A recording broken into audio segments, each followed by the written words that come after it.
সুনামগঞ্জের লালপুরে প্রমোদ তার চলতি নদীর তীরে এ যেন এক শিল্পীর আঁকা জীবন্ত ক্যানভাস। লোকচক্ষুর আড়ালে গড়ে ওঠা এক অনন্য সুন্দর ঠিকানা, লালপুর ফ্লাওয়ার লেক।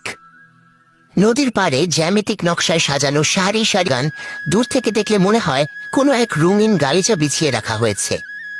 এই বাগানের ঠিক মাঝখানে নীল জলের একটি শান্ত জলাধার, আর তার ওপর দিয়ে বয়ে যাওয়া চমৎকার ব্রিজটি এক মায়াবী পরিবেশ তৈরি করেছে। ব্রিজের ওপর দাঁড়িয়ে একদিকে নদীর বিশালতা আর অন্যদিকে হাজারো ফুলের সমারোহ দেখার অনুভূতি সত্যিই অতুলনীয়। নদীর নির্মল হাওয়া আর ফুলের স্নিগ্ধ সুবাসে এখানে প্রতিটি বিকেল কাটে সজীবতায়।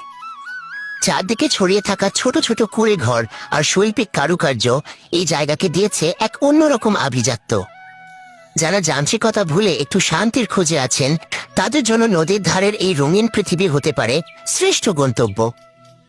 প্রকৃতি, নদী আর ফুলের এমন অপূর্ব মিতালি উপভোগ করতে আপনিও ঘুরে আসতে পারেন লালপুরের এই মোহনীয় প্রাঙ্গণে।